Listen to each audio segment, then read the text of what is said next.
I realized I was too busy as the head broker for the company I was working for. And when I was doing the rescue work during Hurricane Helene, I realized I could not be a good, effective leader because my focus had now shifted to rescue work. So I decided to resign from that position. And it was actually my team that convinced me. They said, hey, we want you to start your own brokerage again, and we will help you run it. I always like to say everyone in my company is a reflection of me. They can all do the same job that I'm doing. So if I have to leave at a moment's notice because a hurricane's coming in, or earthquake, tornado, I can leave knowing full well they got it.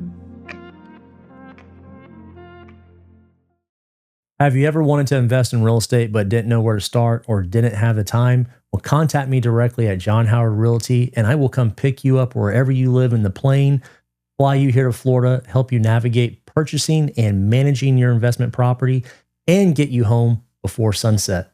See you soon. We are back in the vacation rental business after selling our company 4 years ago. We have rentals available for you in Destin, 38, and soon again Naples. And when you come stay with us, you'll get some cool little gift bags. Rizzy has just killed this design. Of course, we got the birds on it, little hats. And go to our website, howardvacations.com. Use the code BIRDMAN10 and you'll save 10% on your next vacation. If you're a real estate professional and you refer us a vacation home, we have an amazing referral program for that. And I hope to see y'all soon. And farmers that the developers found a loophole for. See, this is exactly why I wanted to bring you on the show, because this is like stuff I've never heard of. And if I haven't heard of it, I know most people have never heard of this. There's a guy, his name is Pat Neal. He's a billionaire. He's a real estate developer down in Sarasota, Lee, Manatee, and he's starting to make his way up into Hillsborough. There was a video of a library. He had a town hall at a library about a road that he was going to run through Sarasota, and the guy filming it said, "This is the I Hate Pat Neal Club." Because what Pat Neal, whatever he wants, he gets down in Sarasota, down there in Central Florida area. They're cutting a road. I think it's Minnesota Beach that he's cutting a road through. The people don't want him to cut the road where the land runs through because the habitat and all that stuff that it's on. Pat Neal gets what Pat Neal wants. He was I think he was a former state rep or state senator. Florida's had government efficiency laws since 2007. This whole Doge thing that they're doing, it's taking us 18 years just to start to point out the waste, fraud, and abuse. Pat Neal was on one of the original government efficiency task force. Of course. You know, I don't understand about these people and these developers and these rich people. It seems like they just hate the environment and they just want to concrete it all. And I'm like, I don't get it. Well, people will say corporate greed, but corporate greed can't exist without bureaucratic greed. If you elect a bunch of people without a backbone that can't say no, that say, okay, 0 lot line sounds good. Okay, low impact fees sounds great. Impact fees, a lot of areas, they're too low, and it gets passed on to longtime residents. And if you have to raise them, they say, well, that'll hurt people, the development, that'll hinder growth. That's what people want right now. Not just in Walton County, not just in Santa Rosa County. It's a statewide thing, all the way from the Panhandle to the Keys. People are saying the growth is way too fast. We don't have the infrastructure. Right now, the biggest thing is we're in a drought. We don't have the water. And even if we did have the water, there was signs that they should have started to worry about where are we going to get water years ago. In Hillsborough County, they have this program called Aquifer Replenishment Program. They have 2 of them. One of them is called SHARP, which is South Hillsborough Aquifer Replenishment Program. One of them is called NARP, North Hillsborough Aquifer Replenishment Program. So when you pump on the aquifer, you get saltwater intrusion if you overpump the wells. To hold it off, they're pumping reclaimed water down into the brackish layer of the aquifer to hold off saltwater intrusion. And they're doing it in Volusia. Volusia, they've nicknamed it toilet to tap. And it's starting to, like, in Volusia County, they don't want it at all. They're like, we do not want you dumping that down there. They had been dumping it into the rivers to get rid of the reclaimed water. Well, by 2030, I think it's a federal law that says you can't dump reclaimed water into the rivers anymore. So their idea is to start injecting it down into the ground in these deep injection wells. There's one in Bradenton. Hillsborough has 2 of them. Up here in Jacksonville, they want to take Jacksonville reclaimed water, build a pipeline, send it out to the Swanee, and dump it in the Swanee. Wow. Wow. But this is all interesting stuff. Let me give you a quick little introduction, and we'll get back on all this because, like, this is. I said this is exactly why I wanted to bring you on here to explain this type of stuff because a lot of people like me that watch the show, they care about the environment, and as you said, there's so many people Panhandle, South Florida, the overdevelopment. I mean, I see it myself especially being in real estate. It's too much. It's too quick. And it kind of takes the joy out of living in these like smaller towns like here in Santa Rosa Beach, where it's like now it's like, even if I just go drive to the gym, it takes me 15 minutes just to get through traffic to go there. Whereas 4 years ago, I could get there in, 4 minutes. It's crazy. But Matt the Welder, I love that name. And I came across you through one of my photographer friends down in South Florida.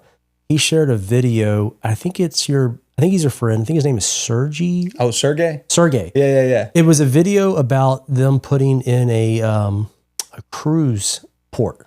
Down in the Manatee County. Yeah. And I was like, they're going to put another cruise port in there. And that guy, Sergey was showing like all the nature. And he's like, all of this is going to be gone. And I was just like, I was mad. I was like, no way. And I shared that. And then I think maybe you were part of that video or there was another video with y'all, something collaboration. And I was like, Matt the Welder, that's an interesting name. Click on it. And then that's when I saw you're running for agricultural commissioner. And I'm like, you know what? I don't really know what an agricultural commissioner does. And I started like asking ChatGPT, and because all I see, I was telling you earlier, all I see is a sticker at a gas pump. And at Publix. And at Publix, or, on my old concealed carry permit, it shows the commissioner. So it's not one of those things I ever just It affects your life way more than people realize. And I think with this coming up election in Florida, it's going to affect even more, especially with the development. And one of the candidates said that was on the show, he goes, you just need to figure out what type of Florida you want. Do you want massive development, financial centers, AI centers, or do you want agricultural Florida? That's really the difference in this election to me. It's like we know the election is going to be a Republican governor. We know that. But it's just what type of Florida do we want for the next 4 years? Do we want citrus and cows and agricultural, or do we want massive overdevelopment and more people coming into the state? The urban sprawl is reminiscent of what happened to California. Yeah. California used to be a red state. People would go out there because it was beautiful, and they took the beauty away with just urban sprawl, interstates on top of interstates. And when you get down into central Florida, it used to be Miami. It was the only place you found interstate on top of interstate. Now it's like they build interstate to the middle of nowhere, and they use them. They're toll roads. Interstate's a bad word for them. They're toll roads. They put the toll roads in, and then they pump houses all through the toll road. So the toll road takes you to the middle of nowhere.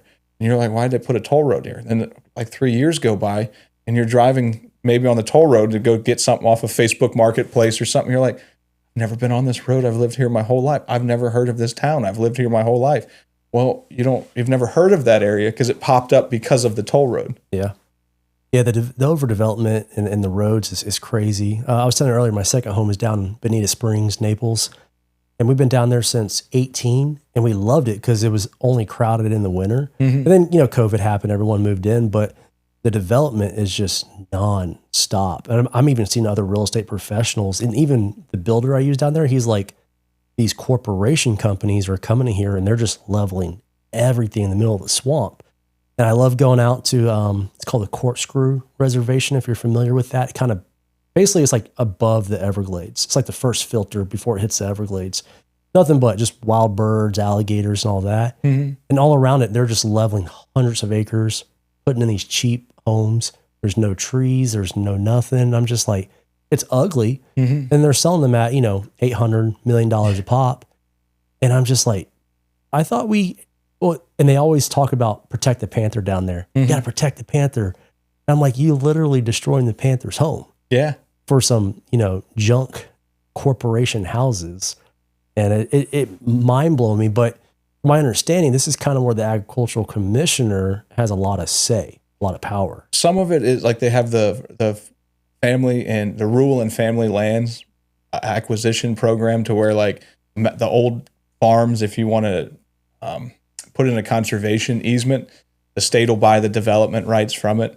and it gets a vote. It's a cabinet position. So like when they vote on conservation land, whether to surplus it or to purchase more land or whatever, ag commissioner is one of the cabinet votes for that. It's also the division of forestry is under the ag commissioner, division of licensing, consumer services. You have a problem with a mechanic shop, you pick up the phone, you can file a complaint with the consumer services, division of licensing for concealed license, but even like security guards. They do all the scales, Publix, gas stations, all that stuff. Oh man, it's like the list is so long of what they have just dumped into the division of ag that you look at it and it's like, it's almost like its own little mini governor position. Yeah. With its power.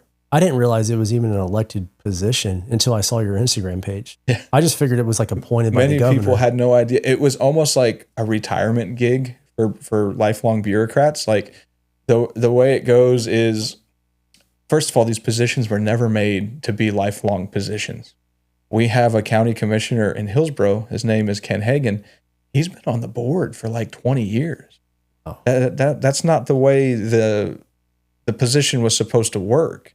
And he's gotten so cozy with developers, the FBI has investigated him. But we have term limits in Hillsborough County. So how does a guy with term limits sit on the board for 20 years? The term limits are for the seat. So if you're in some seats aren't countywide. So say like District 4 is not a countywide seat. If you're on District 4, you can only do, I think it's maybe a term or two, whatever the term limit is. When they run out of that term on the seats that's not countywide, they run for a countywide seat. They literally read the law to figure out what it says you can't do. And then they go, oh, well, it doesn't say that I can't run over here for this district-wide seat after I've run for this seat. So they just play musical chairs on the Board of County Commissioners. And then when they're done with that, or if they're trying to advance their career, they go to a state house seat. Or if they see one open, or then they'll go to, once they're done with the House, they'll move on to the Senate. And then from the Senate, like this current ag commissioner, he was the former Senate president. So it's like they're just, it's a chessboard. They just little pieces on a board. And it's not the bureaucrats themselves saying, I've inspired since I was a kid to be a county commissioner and then to be a state rep and then to be a senator and then to be ag commissioner. Nobody has ever said that to me growing up in a school, right? It's the political consultants. It's their handlers. They literally have people that look at it and say, we don't think you can win this county commission seat. We think you can win this one over here in this county. So go move into that county and you could probably get it, or run for this Senate seat because there's nobody running against you. It's an unopposed seat right now. Nobody's put in for it. So they have, when I'd say they have made our elections into a business, part of the business is figuring out how to win elections for your clients. And people are willing to pay hundreds of thousands of dollars to political consultants to get a position that only pays a couple $100,000 a year, like depending on what county you're in or what seat you're in. Like state reps in the state of Florida, state reps and the senators and stuff, they make like $26,000 a year. Yeah. So why would you pay a political consultant $50,000 to win something that only pays you $26,000 a year? The math doesn't make sense. Unless, of course, there's some sort of other unseen, financial gain for you. Well, these people are raising more in their campaign than their actual salary. Yeah. And that if you wanted to fix our elections, and you should do this across state, the United States, make a law that says you can't raise more than the job pays, because you're making millions of dollars to run for governor of Florida. Well, the governor of Florida only makes like $200,000 a year. It doesn't make any sense that they're making all these millions of dollars. And what's the millions of dollars? What are they buying with it? They're buying mailers for you to get that thing in the mail, and most times just pitch it in the trash can, or TV ads. Mm-hmm. So they're spending it on advertisement. That's how they win elections to them. The way it should be done is you travel the state, you talk to the constituents, and you're supposed to represent the constituents. Instead, they're representing whoever is their highest donor. Doesn't surprise me at all. So tell me about who you are. I mean, I just met you today, but like, I'd like for you, like, where were you born? Yeah. How were you raised? I'm assuming, I know you're a welder. I know you did some truck driving, but like, high school, you're a big dude. I'm assuming some football. No football? Nah. Good. Ranching? Nah. Or? The football, basketball, all that stuff. Everybody's like, you should play football and you should do this, and the other. And I found out it's not all about height and being a big dude. There's some coordination involved. And like, it's way more coordination than I have, because I'm like a baby giraffe, kind of tall, clumsy, But the football players, man, and basketball players, they're have like coordinated. And then nobody asked me in high school. Nobody was like, hey, you want to come play football or anything? Right, you would have been a great football player in Texas. I took agriculture all 4 years in high school and in middle school too. So I was born in Odessa. Well, actually, the hospital I was born in was Dunedin. And that was like the only hospital around. Now there's one in Trinity. Now there's one on Van Dyke Road.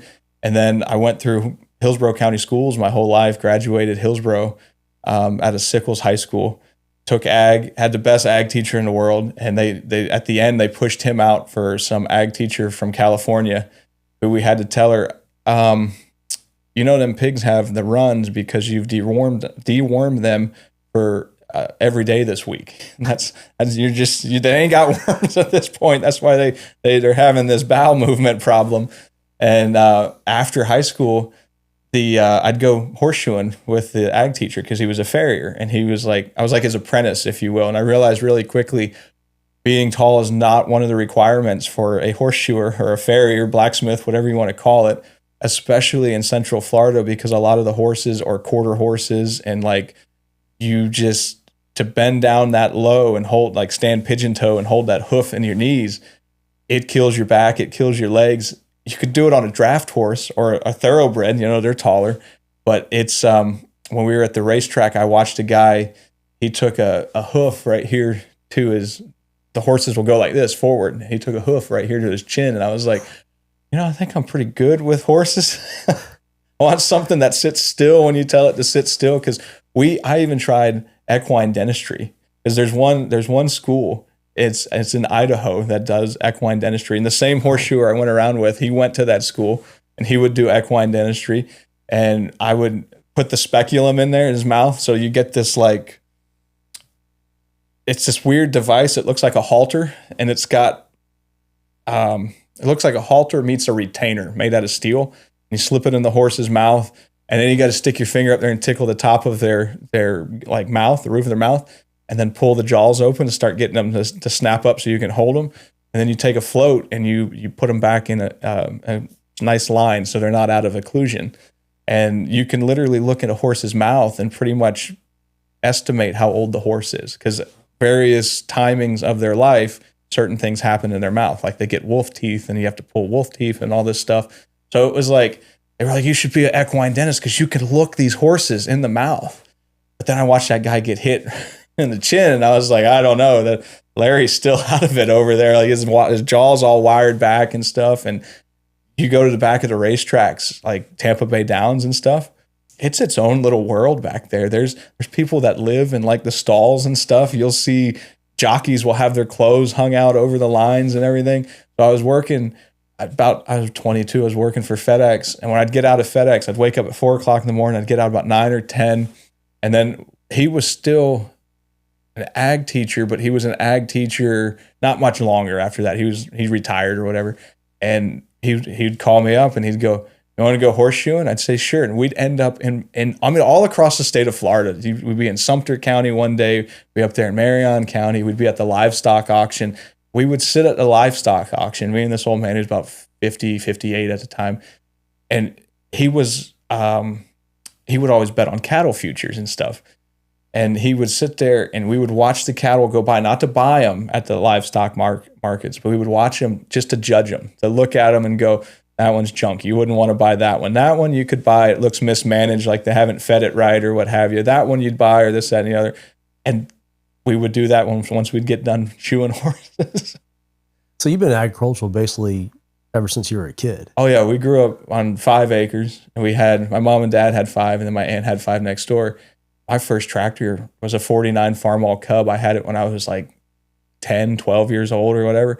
And I look back now and I go, them tractors had no safety on it. Like, you could start them in gear. You could do, there was no shields for the power takeoffs or anything like that. And I look back and I'm like, I don't know how we didn't get hurt on those things. Like, there's spinning belts and blades and all this stuff. Because on like a Ford 8N, my uncle had a 52 Ford 8N. I still have it now. There's only a handful of there's only 2 safeties. And the first one is, if it's in gear, it won't start on a Ford. Farmalls will start in gear, but a Ford had a thing where if it's in gear, it wouldn't start up. And then common sense. Those were the only safeties on a Ford tractor, was the safety switch, and then you have to have common sense. And there was one time, my brother, he had the other neighbor's tractor, because we had this saying, my other neighbor's tractor, or my other tractor is my neighbor's. He had this 70 Ford 2000. And my brother said, we're going to pull it off. Well, I was like 14, 15. I didn't know what that means. I said, sure, we'll do that. My brother was a little bit older. And he dumps the clutch on this Ford 2000. And I'm on this 52 8N, which is only about, I think they weigh about 2,000 pounds approximately, depending on how they're balanced and everything. And tractors will keep going until they tip over. Like, they're just all torque, even though they're not horsepower, like a 52 Ford's like 23 horse on a good day. So when he dumped the clutch, the tractor went up in the air, and the only thing that saved me was I hit the clutch and I hit the brakes, and the brakes held the tractor in place, kept it from falling over on me. Wow. And then once he got the 2000 started, he got on the hood of the Ford, the 8N, and got me back down. And my face, it was like I seen a ghost. I was pure like white. And I took it back over to my uncle, and he goes, did that work out for us? Real well. So we had, and it's funny, there was the kickoff event I had over here at Horsepower Pavilion. Mm-hmm. The lady that owns it, she has 2 little boys, and they're into one of them was into antique tractors. And me and him are talking about tractors, and the lady said, he'll talk all day to you about tractors. I said, so will I. And you don't see kids anymore that want to be in to own an antique tractor. It's a weird thing. One thing I've noticed with the kids in this generation and kind of our generation, they're very now involved politically. And I think probably because a lot of it's social media, it's available to everyone. But I've been going to these little campaign rallies with different people that are, running for office. I'll even see kids there that are like, I don't even think they're 18. They can't even vote. Yeah. They're there. I even went to one rally where there was kids who were going to be 18 at the time of election. And they were already trying to figure out who they wanted to vote for. And I was just like, wow, this is... Gives you hope. Yeah, because I'm 37 now. When I was 18, I didn't want to do nothing. Well, it wasn't really... It wasn't be outdoors. It was just there wasn't Facebook or Instagram talking about these, Well, and the old things. timers, like the baby boomers, it just really didn't talk politics. No, they didn't. They just didn't. My parents never talked politics whatsoever. My parents always said, don't talk religion, politics, finances, and I forgot what else. But they're just like, yeah, you don't talk about that with friends. And then somewhere... If you're liking the artwork in the studio, it's all available on johnhowardart.com, where all profits go to charity. We also sell really cool pillows, coffee mugs, and little tote bags that are great for going to the beach. We also got different shapes of pillows. This is one of my favorite ones. It's also great for a pillow fight with my little nieces and nephews. But if you want a sign print, send me a message. We'll get it worked out. Or if you have a fundraiser for your next event and you want to print, send me a message and we'll send it to you for free so you can raise some money for your next event, charity, nonprofit, whatever it is. Thank you. Somewhere along the line, from when we were growing up until now, the world changed and people talk politics. And I think it happened after 9/11. I think 9/11 was really the changing point where people started to talk more about politics day to day in their jobs. And people will, lifelong friends now will unfollow you or just stop talking to you because you agree with a certain different set of views or what have you, and that's that's the biggest thing. That's the most frustrating thing is they haven't made it to where it's about the person. They've made it to where it's about the party. You have to pick one party, and if you pick that party, you can only agree with that party. Well, if you can't call out corruption in your own party, how can you say you're America first? How can you say you're Florida first? How can you say you're Santa Rosa first? by definition, you're party first. And neither party is immune from corruption. I mean, the Republican Party has corruption in it. I've seen it. I've called it out. And when I call it out, I'll have people call me a rhino. I'll have people call me a liberal. Somebody said, I used to be a Democrat. And I said, when I was 18 years old, I registered to be a Republican. Then I said, you know what? I'm fed up with the Republicans. I'm going to be MPA for a while because I find that both sides aren't giving me what I wanted. But when you run NPA, you really don't seem to have a shot with, if you don't have a party, you don't seem to have a shot in elections right now, the way the current system is. The current system, yeah. I think that's starting to shift a little bit. I was doing some polls on my Instagram a few weeks ago because I was really shocked when I posted something and then like half my followers were just like, I'm with this person, the other half were like, I'm with this person. I'm like, wait a second, like basically all my followers are, Republican Party. I'm like, why is there such a split? And then I noticed it was an age gap. And depending on if people were over age 50, they felt one way. And if they were under age 50, I mean, it was like almost 100% felt a different way. We live in two different worlds, though. The baby boomers, they had a strong manufacturing economy in the United States. You could go to college pretty cheap. You could go to college, not take on massive amounts of debt, and get a job and pay for your college. You could get a job slinging hamburgers and pay for your college while you were going to college. Yeah. You can't do that these days. You could do it in welding school. You can do it in trade schools, and they don't really do a good job of telling kids, hey, maybe you should look at the trades. Like when I went through high school, everything was geared towards going to college. They made me take 2 years of Spanish because I had to pick a foreign language in high school. And everything that was to satisfy the college credits. Now I say they made me take 2 years of Spanish. I could have taken French or whatever, but I took Spanish, and it did help me out because the guys on the job site that spoke 2 different languages, I could, kind of cut up with them back and forth. But they gear all of these young kids to, you got to go to college. You got to go to a 4-year college. But you get to college and most of the kids don't know what they want to major in. So they're going through college, they're taking these classes, and they might switch majors 2 or 3 different times as they're going through a 4-year university. And that may add on to where now you're not in a 4-year university, where if you go to trade schools, whether you want to be a plumber, a mechanic, or a carpenter, you can be out in a year, some of them, certified in whatever you want to be in, and you'll be making, depending on what you choose, $70,000 a year. But what they don't tell kids about blue collar life is it's long hours. That's true. It's good money. Yeah. But the money comes from the overtime. When did you get into welding? A decade ago, I guess. So I always wanted to do it, but it was one of those things like I looked at Irwin Tech. I took like a 48-hour course at Irwin Tech down there in Hillsborough, but you didn't get certified. But it got me into, I could start a bead, I could work a torch, stuff like that. Yeah. And then I went to HCC, and they had a class where you get certified. It was a year, and I think I was the first year in that program when I went through HCC. But I had been truck driving for a long time, and then I had started into like mechanic work. And when you're in mechanic work, you get to a point where you're like, if I could weld, this could really help me out in mechanic work. There was times where we had a backhoe and the other mechanics were looking at it saying, how do we get that bushing out of there? And they're like, well, we've tried driving it out, but it's starting to mushroom the top of the bushing. And I said, watch this. And I took a welder and I took a MIG welder and I ran me a bead all the way down the bushing.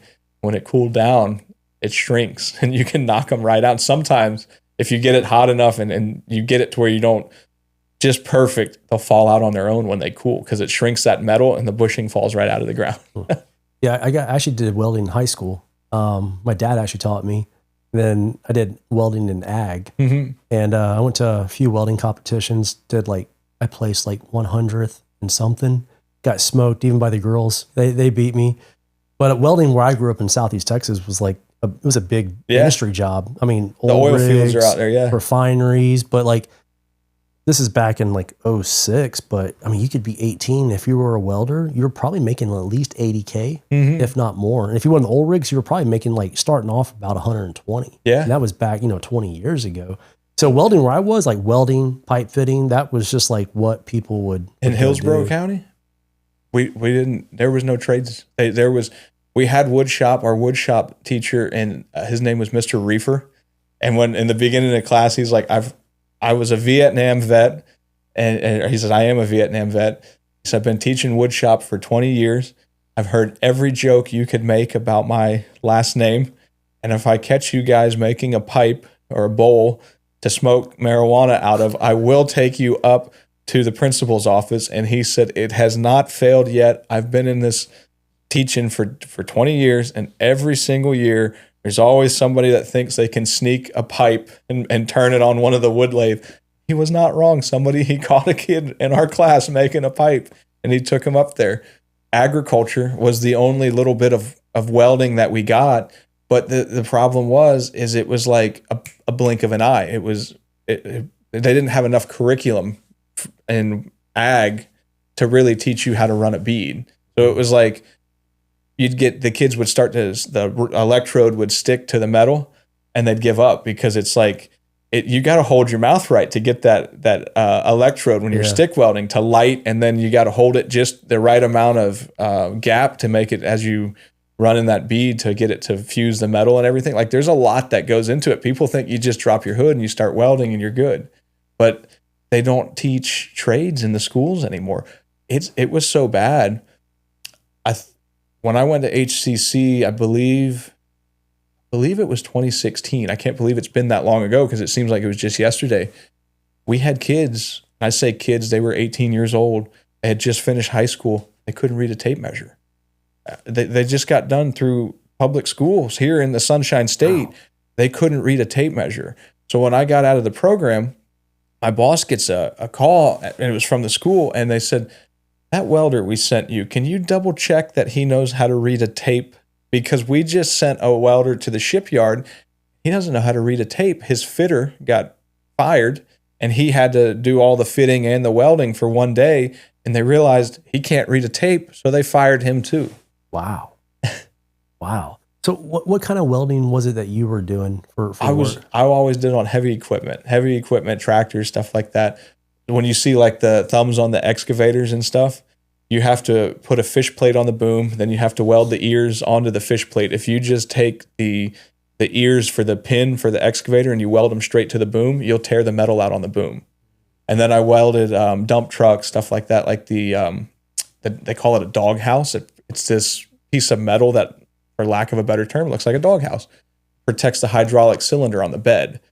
The hydraulic cylinder is right behind the dog house, and when the dump truck pushes up, all of the dirt and rocks and all that stuff will land on the doghouse, but they get beat down so much with rock that it hits the hydraulic cylinder, and you have to cut a lot of those out and rebuild them and stuff. Pipe fitting and all that stuff.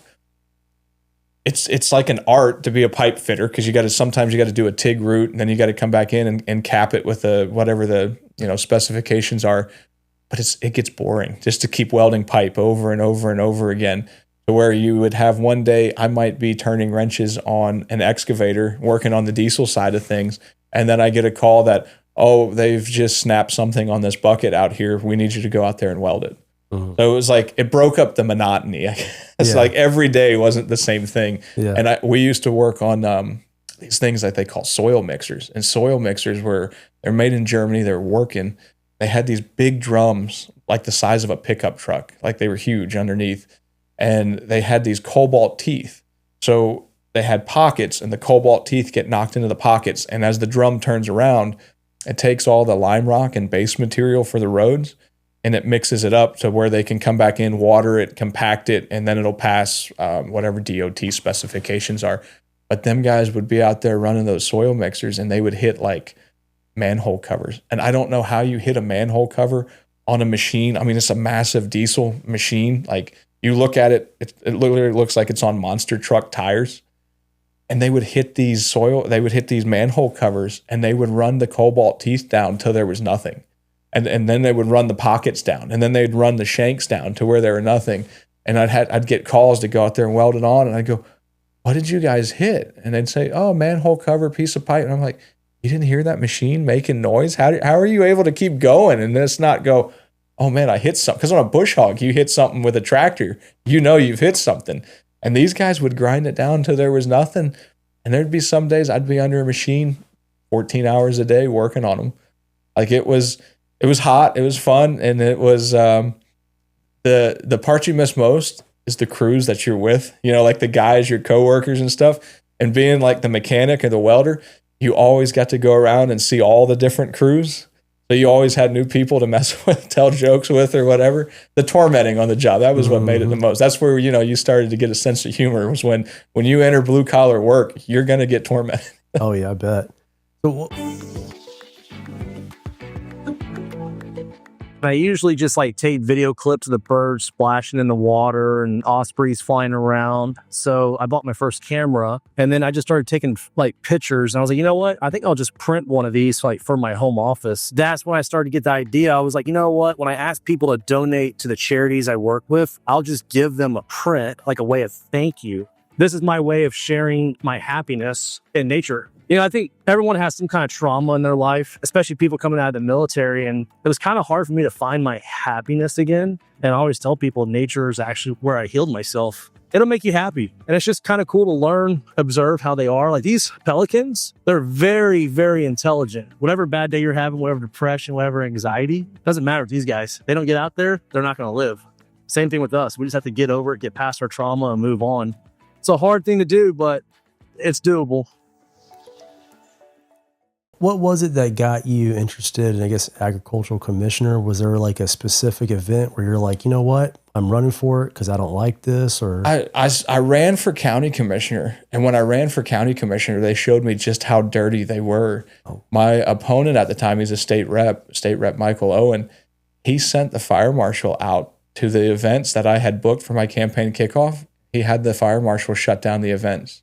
Wow. And first he did one, and he opened them. The fire marshal opened it back up like a week later. And I looked at it and I said, that is way too fast for bureaucracy to move.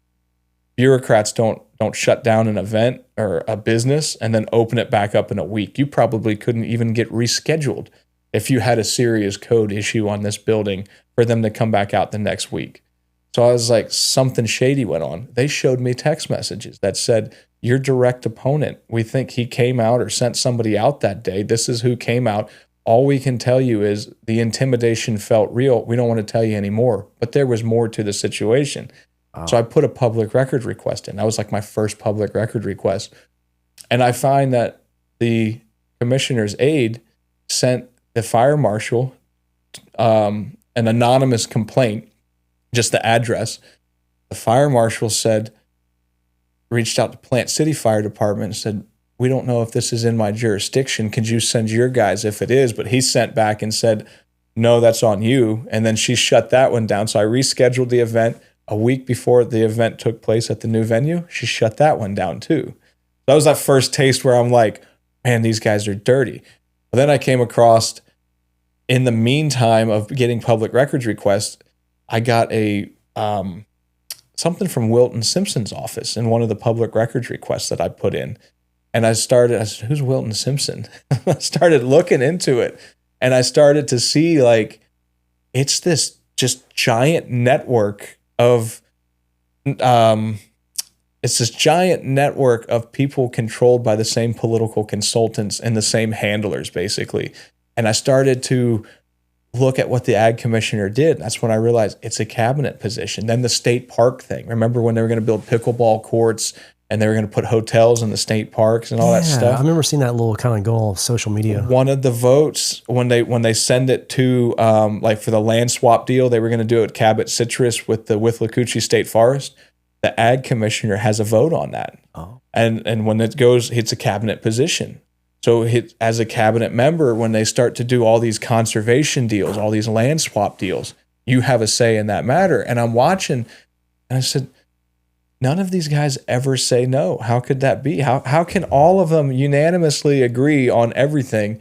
And then I watched this Destin deal go down up here, and I watched Blaise Ignaglia come out and say, I have my reservations, but he still voted to approve it. Well, if we didn't vote to approve it, we would have had to nix the whole budget, and then we would have had to go back and do it again. So what? So you spent $83 million on a 4-acre piece of sandbar. Tell the legislature to go back and do it again. Right now, in the 2026 session, it ended. They didn't pass a budget. They couldn't even agree to outlaw marrying your first cousin in the state of Florida or your double cousin. Oh my God. I didn't know. How does that even get on, I guess, the ballot to even vote for? It's not the ballot. It went through the Senate. It had to go. I think it was introduced from I think it was a House or whatever the vote was. They couldn't agree. I don't know why someone would even introduce that. Like that was one. They couldn't even vote on that. That seems like a simple law that both sides, left and right, could be like, marrying your first cousin is a bad idea. Couldn't agree on that. Couldn't agree on a budget. What they could agree on was that they needed to add a name change amendment if you've changed your name legally 365 days before qualifying to keep you from running out for office. And people, I believe it's targeted at me because I've seen the way they've targeted me in the past, right? Did you change your name? I changed my name to Matt. I'm literally Matt, middle name, the Welder. Oh, no kidding. And that really, it's not something they're saying it's for voter transparency. They put it in 3 different bills. It copy and paste what I just explained, name change by petition. It ended up in SB 1334 from Aaron Grail. Well, when I tell you they all work for the same handlers, it's a good old boy network. Aaron Grail was endorsed by Wilton Simpson. Then a Democrat, her name is Allison Taunt. She's a state rep. She introduced HB 91, and it had the same copy and paste name change petition language in it. And then they merged HB 91 into HB 991, which is now the Florida SAVE Act that they're touting on the internet to keep voters from, you got to have ID and you can't use a college ID. Like some parts of it make sense, but nobody's talking about the name change part of it. And there was so many calls to the governor's office. I called up there one day and I said, hey, I'm Matt the Welder. I'm looking to talk to Governor DeSantis about HB 91. And they said, well, you got to email this email to try to schedule to talk to Ron DeSantis. I said, have you all been getting a lot of calls about this? And she said, oh, yeah, we've been getting a lot of calls about it. And he's going to sign it into law. So it's going to be where I'm going to have to get an attorney and hire an attorney to fight it to keep Matt the Welder on the ballot. The whole reason I changed my name to Matt the Welder, when I ran for county commissioner, there's 2 reasons. I ran for county commissioner. There's an affidavit you can fill out. Whatever your nickname is, fill out the affidavit, you sign it, you turn it in the Division of Elections, supervisor of elections for county commissioners. They kicked my nickname out when I filled out the affidavit. So I said, well, how can I get Matt the Welder on the ballot? Because that's what everybody knows me as. Nobody knew me as Matthew Taylor. And I said, well, if I became Matt the Welder, that's my legal name. They can't do anything about it. I was wrong. They would go out of their way to change rules to do something about it. And they're saying for voter transparency. If it was truly about voter transparency, the same woman, Allison Taunt, who said this is all about voter transparency, number one, to change your name legally, you have to go through the courts. You have to get a background check. You have to get fingerprints. It's not something you can do a week before an election. I don't even think you could do it a month before an election. It's something you really have to plan for, right? Yeah. It's not like, oh, I'm going to change my name and it happens like that. The same woman that said this is for transparency voted on a bill to allow artificial intelligence to be used on campaign mailers. And that has already affected a candidate down in Hernando County by the name of Marvin Bainham. He was a firefighter. They used AI to take his firefighter logo off his shirt and off his hat and put the words Biden-Harris on there because he was running as a Republican. So they altered the image. Wow. And when you look back for the original image, you find he was at some like event volunteering his time for parking or something. And they used AI to alter the image. They can use AI in political mailers and stuff as long as they put in real fine print somewhere, this image has been altered using AI. That's voter deception to me. That should be totally outlawed. Oh, very much so. But they all, the same people that said, we're doing this name change provision for voter, to make sure the voters aren't deceived, a bunch of them voted for the AI on the political mailers. Wow. So I'm sure like the farmers, agricultural people in Florida, they're probably more in tune to what the commissioner does. Mm-hmm. But for like regular Floridians that aren't farmers, just, normal Floridians, what is it you are going to do as commissioner that would, I guess, affect their daily lives, like in a good way? Yeah, good way. Yeah. Yeah. So one of the things we do that the commissioner can do is they regulate pesticides and herbicides in the state of Florida. And I don't know if you've talked to the people that fish freshwater lakes and you've seen how the FWC spraying our waterways with chemicals. When you watch these guys just spray out there on the airboats, they're spraying chemicals that, number one, they're not even telling the public what they're spraying. You don't know if it's glyphosate. You don't know if it's diquat dibromide. All you know is you've watched an airboat drive by and he's spraying chemicals. I've never seen this until I saw your videos. Most people I even have shared it. it today. Yeah, I shared the one today about that one lake, but I didn't know they were even putting chemicals in the lake. They're doing it to control, supposedly, invasive plants and for navigation. But a lot of times there's people filming these guys saying, what are you spraying? There's nothing there. I was just in that spot. There's no hydrilla. There's no hyacinth. The Division of Ag, the Ag Commissioner couldn't go to the FWC because it's a split thing. It's FWC for a good majority of it, and then the other half of it is Army Corps of Engineers for like Lake Okeechobee, certain bodies of water. All of the chemicals they're spraying have to be registered with the Division of Agriculture. So you couldn't go to Rodney Barreto, who's the chairman of the FWC, and say, I'm the commissioner of agriculture. I'm going to stop because I don't agree with it. But you could unregister his chemicals. So if you came in and you say, I don't think glyphosate is safe to be using in aquatic settings in the state of Florida, or diquat dibromide is safe to be using in the state of Florida, you can unregister those chemicals to protect the health of the environment and if there's adverse effects to humans. Have you seen some of the fish that they're pulling out of the lakes after they spray? Just from your videos. Oh, man, it's like they got like these weird lesions on their heads, and they got these like one of them looks like somebody took a fork and just raked the gills off his belly. He's all red and raw.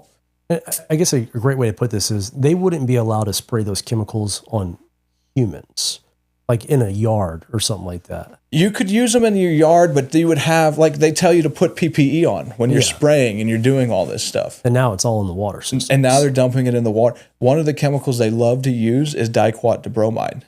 Diquat dibromide it's a company, Tribune, that makes it, is like the number one trade one that they're using. It's Syngenta Chemical Corp. Syngenta is owned by Chem China. The world headquarters for it is in Switzerland, but the product itself is outlawed in Europe. So you can't even spray it where it's the main headquarters is, because they say it kills snails. It poses a risk to bystanders as you're spraying it and stuff. And when you see these guys, like one old man came out and he said, when they spray this stuff, it kills the snails. That's exactly what they said it was doing in Europe. One of them is another one that Syngenta makes that I was planning on unregistering. It's a restricted use pesticide. It's called paraquat. Paraquat's been linked to neurological disorders. Thankfully, Chem China, Syngenta, is not going to make it anymore. So I don't have to unregister that one. Another thing I would like to do is the state is buying conservation easements. So conservation easements, they're coming to these ranchers, they're farmers and stuff, and they're saying, hey, we'll buy the development rights from you, and you can still run your agriculture operations, maintain the land. And they're selling it as, okay, they're running the ag operations and the state don't have to maintain it, and it's saving the state from having to maintain all of this land and stuff. And we own the development rights, so we can't build on it now. They won't be able to build on it. Some of the conservation easements, they're dumping biosolids on it. You know what biosolids are? You ever heard that term? No. Biosolids is sewer sludge. It's a much fancier term for sewer sludge. Sewer sludge comes from the reclaimed water treatment facilities. When you flush your toilet, it goes to the reclaimed water facility. They filter it out, and all of the solids get on like a filter. They take that stuff, and then they go, and depending on what they're doing with it or what company, they mix it with like wood chips, and then they sell it to farmers or give it to farmers for them to use on their agriculture land. One of the conservation easements the state of Florida has bought, that they're saying it's now a conservation easement, and they're celebrating it, they're dumping biosolids on that conservation easement. Wow. How is that conservation land? Wow. If you're allowing municipalities to dump out there, it's no longer conservation land. It's a landfill. It's a waste recycle place at that point. And I've watched. There's farmers in Maine, 29 farms in the one little town that said it ruined our livelihoods, because what the problem with biosolids is, there's two problems. One is pathogens from human waste, Then you have pharmaceuticals that don't get filtered out through the process. Then you have forever chemicals. So every time you dump a chemical down the drain, there's forever chemicals in hair products. There's forever chemicals in cleaning products.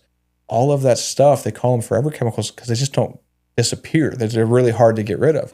It stays in the biosolids or the sewer sludge, and the farmers are putting this stuff on their land, and it's contaminating their land. It contaminated 29 farms in Maine. It was so bad, it contaminated the wild game, where Maine, whatever they call their Department of Fish and Game, said you cannot hunt deer and don't hunt the turkeys this year because they've been eating off of these farms, and now that meat is contaminated. Wow. Did the same thing in Texas. One farmer, he didn't even use it. His neighbor brought in biosolids, put it out there on his land, not his land, but his neighbor's land. And the neighbor comes out, and the guy's like, man, that's an awful smell. And he goes out there to check on his livestock. They're all dead. Like, how's it dead? So he calls I think it was Division of Agriculture in Texas. They said it was the forever chemicals in the sewer sludge that your neighbor just dumped on their property. They're telling the farmers that it's safe, that it's sustainable, that there's, it's had the highest level of checks for pathogens. They're expecting across the U.S., I think that's a huge number. It's like 700,000 acres of farmland is going to be contaminated because of sewer sludge. So as commissioner, can you stop that? Or do you have to have House approval, governor approval? So it's very hard to be upset and be depressed when you're looking at stuff like this and seeing nature and wildlife, and you get the sunlight on you, you get the beautiful sky, and especially here in Florida, you got all this. So I started realizing how much nature just made me happy. And then as a kid, I was always outside in nature, going hunting, going camping, hiking, whatever. And I kind of lost that when I was in the military. I didn't really enjoy that stuff anymore. And then watching wildlife and then taking photography of it, it just kind of gave me like a purpose, gave me a sense of pride. And then I could share what I was seeing with people, and sharing that happiness made me happy. And then that was kind of how I started donating it to charity and raising money for good to help people as much as I could. So I always say nature's where I refound myself and healed myself. Right now, it's like the regulations like split, right? So some of it's DEP, some of it is FDACs for like best management practices, nutrient runoff, stuff like that. We can update our best management practices to educate farmers to say, look, it's not as safe as it is, as they're telling you. And then we could use the Florida Farm Bill, because they literally talked about biosolids in the 2026 Florida Farm Bill. They're just now going to start testing them for the highest level of pathogens. Wow. There was no mention of forever chemicals. To go back to the chemicals in the waterway, I'm assuming taxpayers are paying for those chemicals to go in the water. Millions and millions of dollars. You have a rough estimate what the state spends? It depends on what lake we're talking about. Like Lake Okeechobee, you could easily get up into multi-millions of dollars, because it's state of Florida. Some of it, it's FWC, and then some of it is Army Corps of Engineers. So it's split between the two. Lake Yale and Lake County, they blame the herbicide. That's the crazy thing. We are all in agreement. The herbicide treatments, even if you agree that you have to spray, they'll still say, yes, we understand the herbicide treatment is contributing to the algae blooms and making the situation worse. But we have to keep spraying because we have to keep the waters open for navigation. If you left it alone and you let the one thing the plants offer, the invasive plants, they're filling a niche. And the niche has been created because there's a lot of nutrient pollution in the water. Whether you blame agriculture for the nutrient runoff, or you blame the new houses and their fertilizer runoff, wherever you think the nutrient pollution is, the plants are filling the niche because they're really good at soaking up all of that nutrient pollution from the runoff. If you spray them with herbicide, they sink to the bottom, depending on the plant. Some plants float up, like your lily pads and stuff like that. They'll float up. They got this tuber on the bottom that floats to the top. Then they make these man-made islands out there on Okeechobee and stuff. It's weird. It's this whole phenomena thing that goes on with this. They release the nutrients that they have stored back into the waterway, and you have this never-ending process of nutrient pollution because you're not actually removing it from the waterway when you spray it. Where if you would come in with mechanical harvesting and you would remove all of those plants, you would actually be removing nutrient pollution. But they'll tell you it's too expensive. But there have been so many companies that have reached out to me that say, we can do it just as cheap as the people spraying the chemicals. You wouldn't want to take out every single plant on a lake because then you have no filter. It'd be like a fish tank with no a mechanical filter on the back. If you take out all the plants, you have basically a retention pond on a golf course. That's how they're treating our lakes. Instead of treating them like ecosystems, they're treating them like golf courses or like swimming pools. And the best way I can sum it up is one fisherman, he tells me they have this chemical to kill this plant, this chemical to kill this plant. Then we got to come in with this chemical to kill the algae off. And the best example of that is Lake Yale in Lake County, because now they're dumping aluminum sulfate in the water. And it's supposed to, as they dump this aluminum stuff, it makes this flock. It gets like sticky, right? It's supposed to suck up all of the phosphorus that's in the water and sink it down to the bottom. You didn't fix the problem. You put a Band-Aid on it. You covered it up.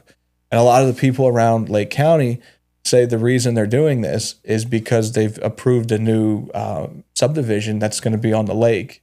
And the people that are moving in there, they don't want to see Lake Yale, what it looks like right now. It's just algae-infested mess because of all the spraying.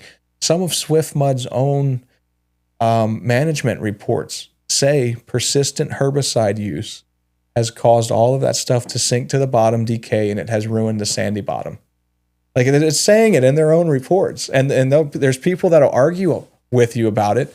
And what you find is the people that argue with you about it, when you go through their Facebook and you start like looking at some of their posts from years ago and stuff, at one time they were against the spray too. And then something happened and they just go, now they're for it. And you look at, oh, I learned this today. Well, when you look at where they learned it today, it's from FWC. It's from Army Corps of Engineers. It's from the same people spraying. And when you talk to some of the spray guys that don't do it anymore, I talked to one, he said, I did it for like 6 months and I got out of it. I said, why? He said, well, number one, they didn't really train me that good. He's like, I was just out there spraying because they told me I had to spray. He said, number two, I started to get nosebleeds and stuff from it. And he's like, as far as mixing the tank, you'll see us wear gear and stuff. But otherwise, when we're out there spraying, we don't really wear the gear. And he's like, there was a fish kill one time. My boss said, get in the truck. Let's go look at this fish kill. He was like, it wasn't one I did, but there was a fish kill. But they're not reporting the fish kills back to the agencies, because if you have to report an adverse effect of the herbicide, they might make you stop spraying, because one of the job of FDACs is to protect the environment and to protect people. A lot of the places they're spraying, they're for our water. Like Okeechobee, they use Okeechobee for a water resource for some of the cities down there. They're spraying herbicides in the water where we're drinking from. And the chemical companies don't want this to stop because they're getting paid. They're getting big money. So Applied Aquatic Management is one of the bigger sprayers. And I'm not pointing on them because I'm like, they're the evil company or whatever. They're supposed to be Applied Aquatic Management. Well, management to me isn't just go out there and spray chemicals. Management to me is maintain the waterways. I get out there, mechanically harvest it, and they'll tell you it's too expensive. We live in a time where Amazon robots deliver your goods. But when it comes to mechanically harvesting our waterways, there's no innovation. There's no way to do it cheaper. I just don't buy that. Applied Aquatic Management is part of the Phosphate Political Committee. And when you look at the Phosphate Political Committee, what it does and how they influence our leaders, they contribute money to influential leaders in the state. So they'll give money to the governor. They'll give money to the lieutenant governor. They'll give money to the CFO. They'll donate to the attorney general. They'll donate to the ag commissioner. And they say they do this to help. They use like interesting terms to help influence policymakers or to help educate policymakers on the demands of their industry or what have you. I don't think I've ever seen any of the people that have taken money from the Political Phosphate Committee on the boats with our fishermen to listen to what's happening on our waterways. And the fishermen will gladly take you. They'll take you out on a boat and say, we want this to stop. Please help us. You can't vote for your FWC commissioners. You can vote for your governor. You can vote for the CFO. The lieutenant governor kind of gets on the ticket with the governor. You can vote for the ag commissioner. You can vote for the attorney general. And people in August 18, 2026, they need to vote wisely of who's taking money from these chemical companies and who's going to put a stop to it and stand up to them and say, enough is enough. You're destroying our wildlife. One of the chemicals, the diquat dibromide, there was this thing called, they call it the avian, they call it the eagle killer. It's AVM is the acronym for it, and it's a toxin that grows on hydrilla. Now, it naturally grows on the hydrilla, but what they figured out is all these eagles died in Arkansas in like 1994, 1997. They couldn't figure out why. They're like, what happened? They ended up doing this study, and they figured out dibromide. When you introduce more dibromide to this toxin, it supercharges it, and it makes it lethal. And it's bioaccumulating up the food chain. It's not like the eagles eating the hydrilla and getting it like that. The little coots and the water birds that get there and like feed on the small grass shrimp and stuff in the hydrilla, they're getting the toxin in their bodies. The eagles, as they come by and pick off those little birds that are in the hydrilla, getting it in theirs, that's how it's getting into the eagles, or was getting into the eagles. And what they figured out was this AVM causes these lesions in the brains of the eagles, and then it causes them to die. Well, they've tracked it down, I think it was Lake Toho, to the snail kite. You familiar with the Florida snail kite? It's a really endangered bird. Oh, no. So it eats snails. That's why I call it Florida snail kite. Well, most of the snails it eats have been killed off, the native ones, and now they've said it's eating the invasive snails. Well, they did a study to see if it could bioaccumulate to affect the snail kites, because they're like a pretty endangered bird. You couldn't use snail kites because they're endangered. So they used chickens. And they got chickens and they used the snails, and they took the toxin, the AVM, and they put it in the snails. And they're like, it's not killing the birds. Why isn't it killing the birds? They sent the toxin off to Germany, and Germany sends back and they said, it's bromide. You have to add bromide to it, and it'll start doing the lesions, and it'll start killing off the birds like you're seeing with the eagles. So they gave it extra bromide. It supercharges the toxin. They fed it to the chickens. The chickens start exhibiting the behavior that they expected. They euthanized the chickens. I think they used like CO2 and suffocated them. And then they opened up the brain. They found the same lesions that they were finding in the eagles. And they said, we should reassess using diquat dibromide on hydrilla, because it's causing this effect in these birds of prey. But you don't hear anybody else talking about that. Yeah, no, you don't. You don't hear none of this. I would wager to say there is no other politician, candidate, whatever you want to call them in the state that could even tell you there was a study like that has been concluded. That has been conducted. And that's why I find this agricultural commissioner thing pretty interesting. It's like, I feel like it's been intentionally kind of hidden from the public. Yeah. It's like a retirement gig. Yeah, because like for regular people, if you're not in agriculture, you're thinking like, well, nothing there is really going to affect me. But our waterways, our tax dollars being misused to buy a bunch of chemicals that we don't need. Most people don't agree with them. And that's the other biggest thing. If we live in the free state of Florida, we outlawed supposedly them doing weather engineering, spraying the stuff in the skies, right? But we can't even stop them from spraying herbicides that we know cause adverse effects. They did a study with glyphosate. Glyphosate causes manatees, it compounds cold stress in manatees. It messes with their immune system and their renal system. So they had 25 of them die in Lee County. I don't know if you saw that or what have you. I did, yeah. They blame the power plant. They blame, there's a Florida Power and Light plant right there. Do you know any details in the Florida Power? Like, did you ever see a news story that gave you details in that shutdown? Nope. They didn't tell you how long it was shut down. They didn't tell you when it shut down, what time of day. Because if you shut down a power plant, depending on how long you shut it down, that water might still be warm. They didn't give any details into how long the shutdown was. They just said, we think the power plant is what caused the cold stress. Well, glyphosate compounds cold stress in manatees. But there was no news report that said that until I made a video about it.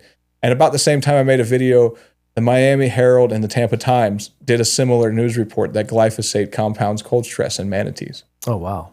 Did not. Yeah. So what else as the agriculture commissioner, how does it, I guess, what is your day one plan? What is it you're going to do? Day one plan, we're going to try to stop the chemicals right away. We're going to say, look, we got these fish that are dying. We have algae blooms that are being caused by that. We're going to start unregistering chemicals.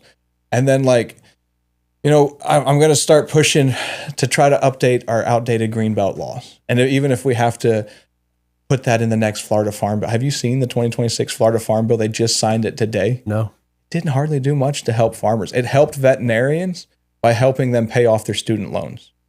So we're in a state that says you don't need help paying off your student loans. But if you're a veterinarian, we'll help you pay off your student loans up to a certain amount.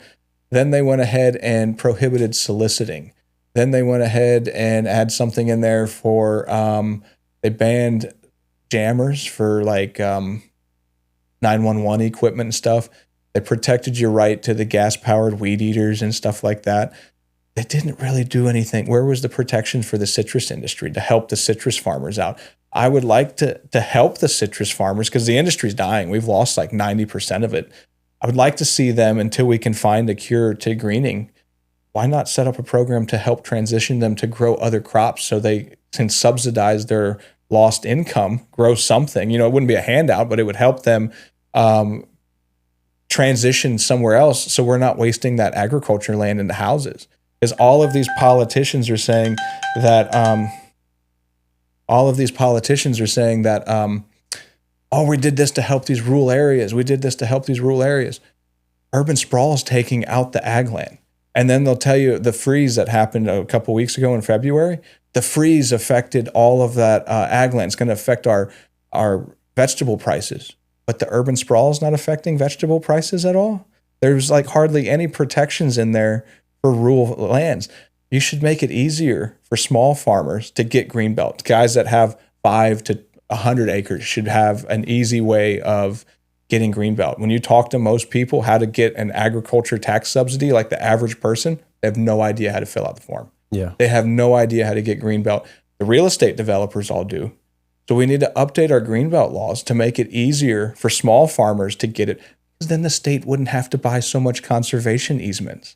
If people were incentivized to move to Florida, buy a couple acres, you get greenbelt on it, you're paying a lower tax rate, you wouldn't have to go out there and buy all of these big farms for conservation easements, spending state money. Now they're talking about we're going to buy conservation easements, and if we spend $8 billion in conservation easements, we might start surplusing them in a few years so we can keep buying conservation lands. Why are you buying land to surplus them in a few years? It doesn't make any sense. There's so many things with the division of ag right now. Like you talk to our beekeepers. The beekeepers are like, this is the hardest state we have ever worked to be able to grow bees. What's all the pesticides, the herbicides, the stuff we're spraying around? So we need to find greater exclusion zones. If you're going to increase urban sprawl, you might not get mosquito control in some of these areas. You might have to opt out if there's bees in there, because without bees, there is no agriculture. There's not even ornamental agriculture like for your plant nurseries and stuff. We have all these problems facing the state of Florida, and I swear it's like our bureaucrats, it's on autopilot. It really is it's on autopilot right now. Yeah. I know I'm getting close on time because you got your event out there in Pace, but I'll try to get you out here in about the next 10 minutes. But I got some questions for you from farmers. Sure. This is my buddy Wes Madden. He owns 9 Line Wagyu farms up in Bonifay, which I think is Holmes County. But he's got about a 500-acre farm out there. Lives actually just right down the road from me here, but all organic, regenerative farming. I mean, just incredible meat. But I've got about 5 questions. I'll try to get through them as quick as I can with you. And I don't know what all these mean, but I think you'll probably will. He said, for Florida producers listening, what will actually be different for them financially 2 to 3 years in your term? In my term? Yeah. I'd like to give them a bigger tax break. I'd like to see all of the guys actually having a bona fide agriculture operation receive the same tax rate that the developers are. And I would like to see, you talk about he's a regenerative farmer and he grows his own beef and stuff like that. I talked to a guy in Walton County. He was a butcher. He's like, I'm shutting down my butcher shop because it's just gotten so like out of hand to try to keep up with like the FDA and all this stuff. One of the things they do is to get around the FDA rule, they have set up these butcher shops where like you're private members. So you're not selling to the public and you're not getting like, you don't have to have the FDA inspectors in there now because you're not like open wholesale to the public. Like all of the beef guys, there's only 4 industries that sell, or there's only 4 butchers. There's Cargill, JBL, Tyson. I forget the 4th one off the top of my head. That's the food, the manufacturing, like the manufacturing farms, all the butchers and stuff, they have made it like a monopoly to where there's nobody out there encouraging like, all right, look, we need slaughterhouses locally. Like we need to start bringing back local slaughterhouses in the States. Because when I was a kid, you drive by, there were slaughterhouses all over, these little small mom and pops. The big companies have come in and pushed out the small slaughterhouses. I'd like to see them come back and be able to where even if you live in a subdivision, you could drive out to the ag lands and buy your beef from a small butcher without having all of the rules. But you have to have somebody that'll fight for that. That'll say, hey, look, you guys in the federal Senate need to change this and update it because you're drowning out our cattlemen. Yeah, he said here, this is his bottom one, but he goes, he has to pay tax on the equipment, the fuel, the maintenance, the insurance, also property tax on it all. And he said farmers just get kicked in the teeth. One of the things too is I'd like to see the right to repair. So if you have a piece of equipment, you have to have the company's software, whether it's John Deere, Massey Ferguson, Caterpillar, what have you. Even on the cars, you have to have the company's software. You should have the right to repair your own equipment. You should be able to go and purchase that software to be able to scan and get the trouble codes.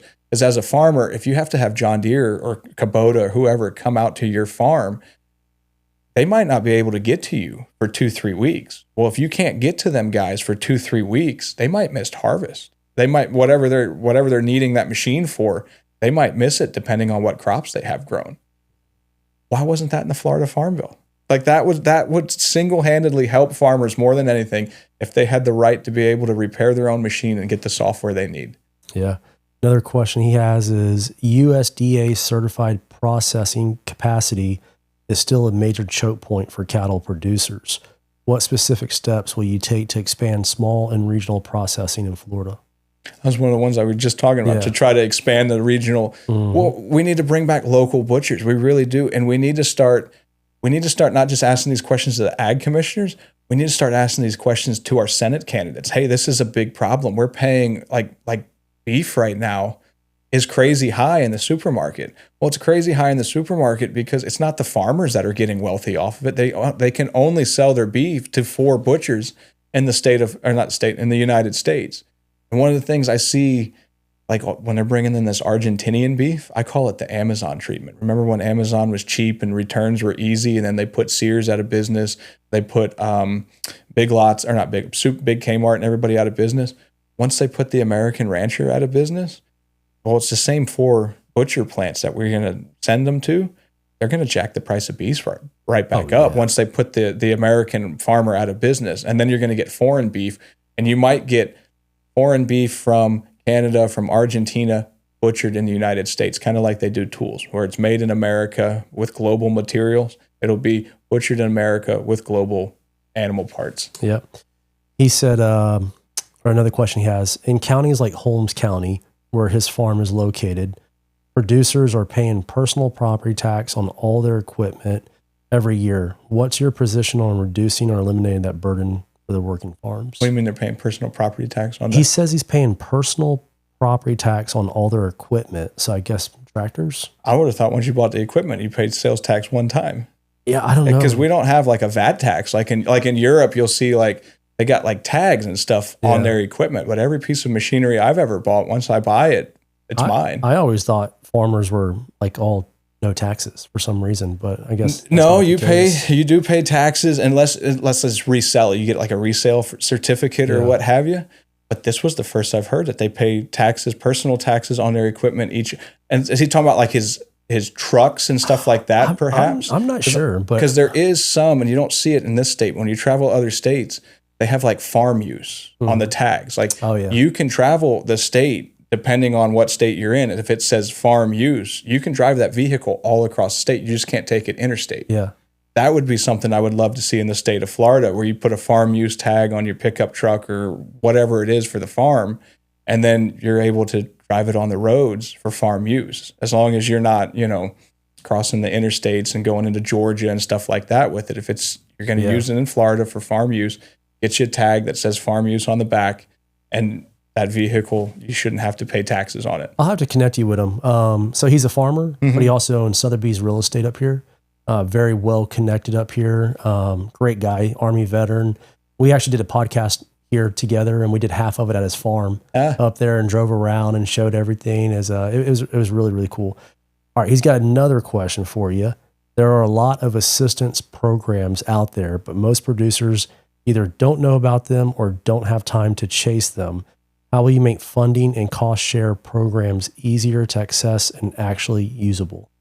We live in the age of the internet. We should make it simple online form, and we should make it to where it tells you step by step how to do it, how to easily navigate. It's just like the Greenbelt I was telling you. A lot of the small, and I say small farmers, like the people with 5-10 acres or whatever, you ask them, have you got Greenbelt on your property? They say no, they don't know how to do it.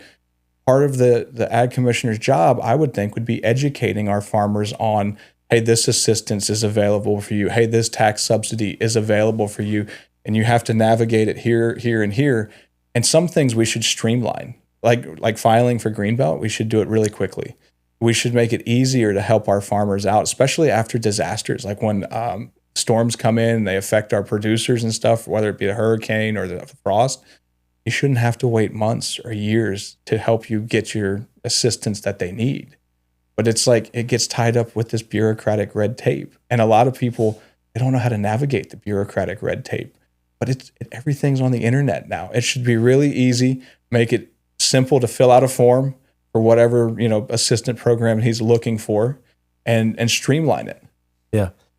So two more questions from a different farmer. This is one of my long-term friends. His name is Tim Panzer. He lives up in Defuniak Springs, and they got a small little 80-acre farm, sheep, chickens, goats, pigs. And I think this is going to be a really good question for just the everyday Floridian citizen, especially if you have kids in public schools. But his question is, what is the state currently doing on farm-to-school food programs, and what is the greatest need to improve food quality for schools? Right now, I think they do have, it's like a small program from Fresh to Florida or whatever, but we should be improving it to where Florida first. Like the schools, they have to buy, the hot lunches or pay for the meals or whatever. Instead of buying it from Cisco, instead of getting it from, the national producers, source it local from the small farmers first. But some of it goes back to like the protein. If the slaughterhouses are all the big four, there's no regional protein to be able to buy that beef from. You have to go to the big ones to buy it. But like for your vegetables and your fruit and stuff like that, we should be buying it from Florida farmers first, to put them first, since it's our, education money. Yeah. And we should have a program that implements it, that says, hey, look, school lunches, let's source it from Florida farmers, to give them a heads up over, somebody where else in the United States or even overseas, if we can. Because like with citrus, sometimes it's hard to find Florida citrus right now. And that keeps our tax dollars in Florida, which I like too. I just thought about this. Do you happen to know Alfie Oakes? No. He's actually a farmer, big farmer. He lives down in Naples. He owns a grocery store called Seed to Table. I think I have heard of the Seed to Table. I didn't know he was a farmer, though. Yeah, he's actually a farmer. Great guy. I've known him for a couple of years. He kept his place open during COVID. It was basically like the hangout spot during COVID, because there was no mask mandates. He fought whoever it was and won the lawsuit. Great guy. But he has a massive farm. I believe it's out there in a Immokalee area, I want to say, but they do a lot of crops, because his grocery store has a section where it's like all his produce. But I need to connect you with him. He's a very big politically connected guy. And actually probably need to get you down there, because they actually hold political events at the grocery store. Yeah. He's down there by Conservative Ant, if I'm not mistaken. Something like that. Yeah, because I see Conservative Ant a lot over there at his store. He's a great guy. Great guy. I know it's coming up on time. I wish I had more time. Like, I could just listen to you forever, but you got to get to this event. I do got a little gift for you. Oh, yeah. Do you have kids by chance, Mary? I do. You do? Okay, well, I'm going to get you some kids shirts. But I got so all my bird stuff goes to charity, 100%, all the profits. It's something I got into actually just about almost 3 years now. But every dollar I make on the auctions and like bird bags and coffee mugs, I give it to a charity. Or I give it to we just did one recently, a veteran got hurt. So we did an auction for him, raised him like $1,500, did another one that was like $4,000. Or I'll find some type of charity for there was one we did for like a dog, where they help out like sick dogs and stuff that don't have owners. And so like the whole month of sales will donate all the money to them for it. So it's my way of like keeping it to where there's no money involved on me. So it's my passion. Yeah. You know, but I got you a little bird bag here with my little owl coffee mug and stuff. Coffee mugs and t-shirts are like my most popular thing. I didn't have a t-shirt for you in your size. Actually, now that I look at it, you're probably an XL, not an L. Yeah. So this might not even fix you, but I got you a it'll fit my son tank top. Yeah, it'll fit somebody. How old are you kids? The youngest she'll be 7 this year. Okay. I got some extra smalls then. Yeah. I got some extra smalls that'll fit them good, but yeah. Give this to you, man. And, I appreciate it, my dude, buddy. Again, I just want to say thanks for coming on. Yeah, man. You've educated me so much on a part of politics in Florida that I never knew about. Yeah. The hardest part is making politics interesting. And not interesting like drama filled, but how it affects your life. Yeah. So I think it's going to be good for a lot of people, and I hope people go find you. Instagram, Matt the Welder. And the biggest thing is come out August 18th, 2026. Even if you don't want to vote for me, if you don't come out to vote against me, the people that want me and they're going to come out. Because the last primary in 2024, the numbers were 24%. That's how they bank on getting like the puppets reelected. So if we could get those numbers and double them to like 48%, and you get 48% of the registered voters to come out in the primaries, the establishment, the political consultants, they will go, what happened? How did this happen? I guess if I had to summarize it for the audience looking at why do I care about this? It's if you care about our Florida environment, you care about our water, you care about overdevelopment, you care about getting tax dollars, because it does affect tax the dollars. Commission Ag affects your tax dollars. You care about getting these chemicals away from your kids and yourself from swimming in these lakes and everything. Like they need to go vote for Matt the Welder on August 18th. August 18th. August 18th, yeah. And it's the Republican primary. That's the other difference thing. I can't tell people go be a Republican to vote for me, but I can tell people Florida is a closed primary. So you have to be in a party to be able to vote in the primary. So if you're a registered Democrat, they can't vote for you because you're running. And you can only vote for Democrats in the primary. And if you're a Republican, you can only vote for Republicans. And if you're an MPA, you don't get a vote at all. Okay. Except for like nonpartisan positions that don't have parties hooked to them for like judges and stuff like that. That's important for people to realize. And I think people need to educate themselves more on how important agricultural commissioner is for our state of Florida. Well, even just how our bureaucracy is set up. Yeah. Like how these races affect you, how to vote for these people. Like there's special elections that are happening tomorrow. Oh. Either today or tomorrow. That most people have no idea. I didn't know that. Yeah. So there's elections happening right now in certain seats, like the one for Jay Collins. Yeah. So that's a special election to fill his position. And then there's a special election for, I forget the other one. So there's a handful of special elections that are happening here in March already. Or what is this? April? Yeah. March. Yeah, March. So there's a handful of special elections that are already happening that people miss. So wait, question, the August 18th election, is that the big governor's election as well? Well, that picks who the Republicans and the Democrats are going to send for November. That's the thing about the primaries. The primaries is who in your party do you want to go to the general election? Got it. So on the Democrat side, they have David Jolly running. I don't know who else is running. There's 42 people running to be Florida's next governor, but you've only heard about 5 of them. I did not know that either. There's huge numbers. Wow. They do that on purpose because they control the media. course. So it's if you want your person to win, to go on to November, to get into office, you have to come out in August 18th to the primaries, and you have to be registered for one of the parties to have a say in it. All right, August 18th. That's the date. Yeah, man. All right, Matt. Well, I will get you out of here, man. Thank you so much, Yeah, dude. buddy. I really appreciate it. Thank you. I've come to learn of this recently in the last probably 2 years, but I always thought like Florida politicians were just like no corruption, honest, good people, like all Floridians. And then I realized, man, like there's some of the most corrupt. Oh yeah. Even at the small local county level, all the way up to, you know, the highest levels of government. It's disappointing. They have ways, to them it's not corruption because it's legal to them what they've done, right? So it's not ethical, but some of the stuff they're doing is not illegal, like campaign contributions at the local level. The cutoff is $1,000 per person or per business. Yeah. So you and your wife, and if you have one business, could donate $1,000 each for a maximum of $3,000. You have 25 LLCs, you can donate $25,000 to one candidate on your local BOCC. Is that what they do? That's what they do. The developers do. How do they do like the millions of dollars? Like Those are through the PACs. They run them through they have PACs, they have super PACs, and so that's a different category. It's a whole different category, whole different set of rules, whole different set of what you can spend the money on. For like campaign stuff, I'm pretty sure you can't use your campaign stuff to take out a TAC Act. You have PACs for that. That's how they when you look at all of like the mailers that attack people, you read the fine print, it'll say voters response, Tallahassee, and it'll say like an address on there. And you have to take that and type that into Google, just like it says on paid for by blah, blah, blah. Type that into Google and hit enter, and it'll pull up on the Department of State as a political committee, political action committee. That's what PAC is. And then it'll tell you the chairperson, and then it'll tell you the registered agent, who's usually a treasurer. Then you got to hit campaign contributions, and you want to see like their activity, and it'll tell you everybody who donates to them.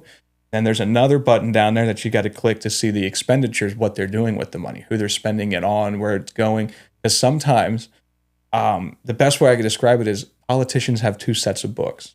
So your supervisor of elections will have how much they've raised for their campaigns, but their political committee is the second set of books, their different bank account, which is a whole nother amount. So if you're a county commissioner and you have $50,000 that you've raised for your local race, you might have $450,000 in a PAC, but it's not from the people. It's not from, guys like yourself with a small business that are like, I really like this guy, I'm going to send this to his PAC. The PACs mostly are big name donors in the GOP or the Democrats too. They donate to both sides, or big companies like Big Sugar, Mosaic. Mosaic likes to donate a lot. U.S. Sugar donates a lot to the bureaucrats. True Leave donates a lot to them. So all of your special interests, they all donate through the PACs, and that's how you figure out. Like when you start to see news articles and you see, say like Blaise Ignaglia took $100,000 from the Florida Realtor PAC. He didn't take that money to his campaign. He took that money through his political committee, which is called Government Gone Wild.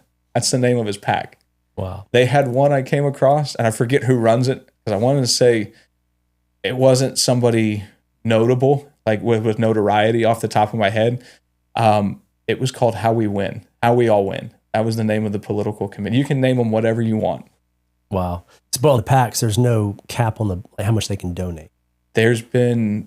I've seen on the small side, $500, $50, $100, and then on going up to the higher side, depending on what position they're on in the state, a couple $100,000.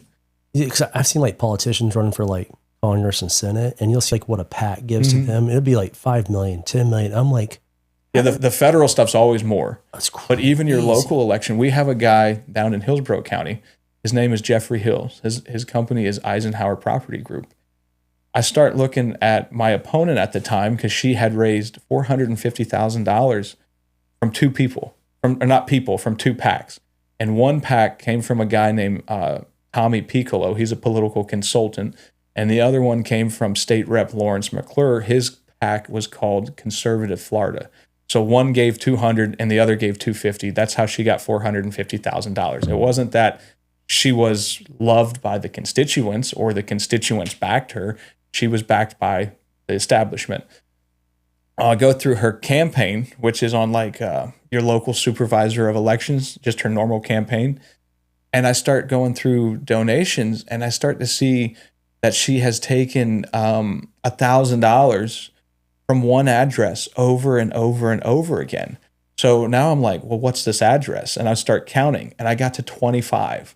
And then I go ahead and I type, copy and paste it into Google, and it pulls up a company called Eisenhower Property Group. Eisenhower Property Group is a developer down there in Florida. They don't build the houses; they acquire the land, get the permits, everything ready, and then let's see, what's the D.R. Horton and Lennar, and then we'll come in and build the homes on top of it. But Eisenhower sets up the process for them to come in. So I start seeing 25 donations to the same address, the same suite, nothing changes but the name. And I'm like, so what are these business names? And then one stood out. It was a subdivision they built up in the north part of Plant City called North Park Isles. And I said, that's a subdivision.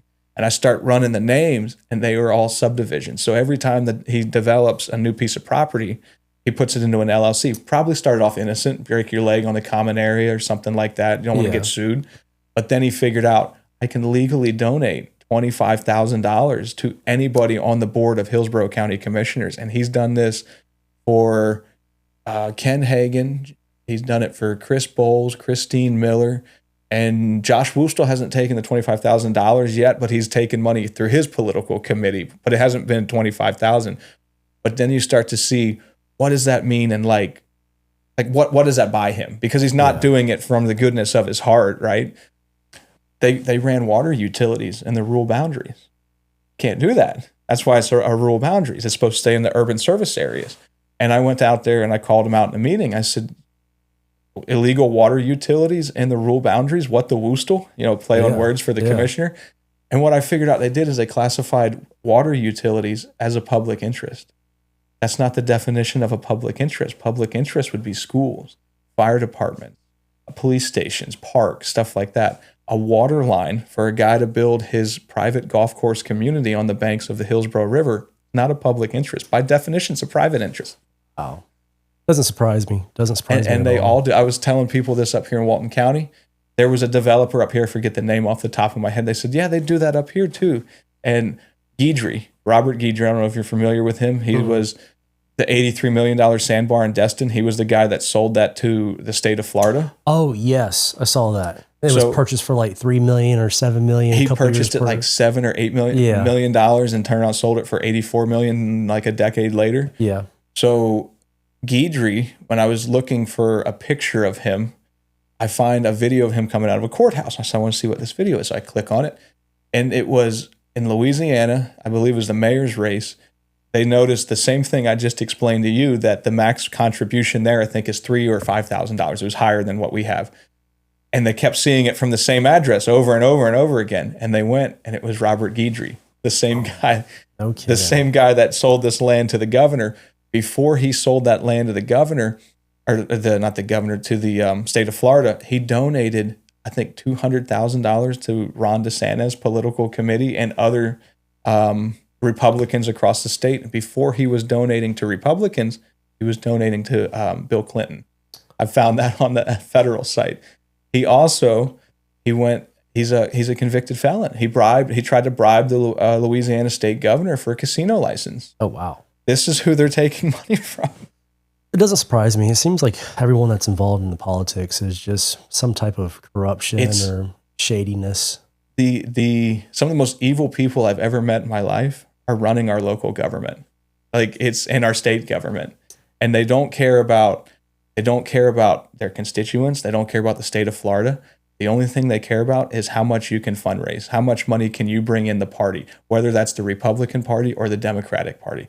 So it's like both sides. The only thing they care about is money, and money buys them political ads. It buys them mailers. It buys them elections. Basically, they've literally turned our elections into a business. Yeah, like it's a huge business. We don't have manufacturing anymore in the U.S. or what have you. Like, it's cut down half of what it was. But you start looking at elections and how much these firms are paying for, how much these candidates are paying these firms to print political mailers or to make political advertisements. I came across an unfinished webpage for one of the political consultants. And I'm flipping through it, and I'm going, because I was looking for a specific name of a political consultant, but he doesn't like to be in the spotlight. They're two brothers. And I'm looking through it, and all of our state reps, it was Chris Sprouse, Debbie Mayfield, and Randy Fine. And they all said lorem ipsum super testimonial about how great DMG Associates is. That was every single one of them said that same line. That's what they were quoted on this website. And I sent it to a friend of mine, and I said, are they all having strokes? Like, what? This just garbled up nonsense. And he said, lorem ipsum. He goes, no, that's computer talk, but I can't remember what. He goes, you've uncovered a half put together website that they probably thought nobody would find. And they have our political leaders in the state as saying lorem ipsum, super great testimony about DMG Associates. He's like, it's an unfinished website, and that's from Adobe. Wow. Then nobody bothered to look or take it down. Wow. And after I posted on the internet, they very quickly took it down. I'm not shocked to hear that at all. It's really like that's the thing. They never thought people would look. They never thought people would go through and meticulously comb through political donations on PACs to see where that money's going. And it's boring to most people until you start to look around and realize our way of life as Floridians is being destroyed for a bunch of people from out of state. When I say a bunch of people from out of state, I'm talking about Lennar Homes and D.R. Horton and these big companies and these big real estate development companies that come in. They bulldoze the entire landscape. They build houses with zero lot lines. I can't hardly stick my hands out between half of them. And it's all about profit to them. And they never pass the savings on to the home buyers. So you're telling me, like Greenbelt. I don't know if you're familiar with Greenbelt laws. I don't think so. So no. Greenbelt laws are, it's a tax break for agriculture land. And it doesn't, you don't get charged on the value of the property, but like what you're doing for your bona fide agriculture operation. The key word is bona fide agriculture. What does that mean? It could mean anything. It doesn't, instead of them having to specify X amount of goats or this, that, and the other, they say bona fide agriculture operations. It can be a lease. So what the developers do, they buy a piece of ag land, and they'll come up to a cattleman or something like that who doesn't have his own land. They'll say, hey, how about you write me a lease, and you can run your cattles out here while we're pulling the permits and while we're getting the property ready for development. So the cattlemen will come in, they'll dump some cattles on their property. That they call it rent-a-cow loophole. You'll put the cows out there. The lease satisfies the bona fide agriculture operations, and the developer doesn't have to buy the cattle. The developer doesn't have to prove that he's going to keep agriculture operations on that property for X amount of years, and he's allowed to have it until he develops that piece of property. Wow. That's how they're getting a huge saving on that. Instead of paying for what they're going to do with the piece of property, they're paying on the ag side of things. So they're using an agriculture tax subsidy to build these houses, but they're not passing that agriculture tax subsidy on to the people buying the houses. And people will say, well, if you take that away from the developers, the price of houses will go through the roof. I'm like, what's that? They're getting the agriculture tax subsidy now. Like, where's the savings? Yeah. So there's a number of things. If you were to, and it's not just the developers, it's Mosaic. After they mine down there and for fertilizer, they bring cattle in on the land to get a tax saving. Florida Power and Light does it. Sarasota Orchestra down there does it too. There's a number of people that are taking advantage of the Greenbelt laws and reducing their tax bill to where if you're a small farmer and you have like 20 acres and you actually want to have a small goat operation or whatever your ag operation is, small farmers don't know hardly how to get it, can't hardly get it, and get told no, and then have to turn around and sell their actual bona fide agriculture operations to a developer. And it's just this vicious cycle that was developed for ag land and farmers that the developers found a loophole for. See, this is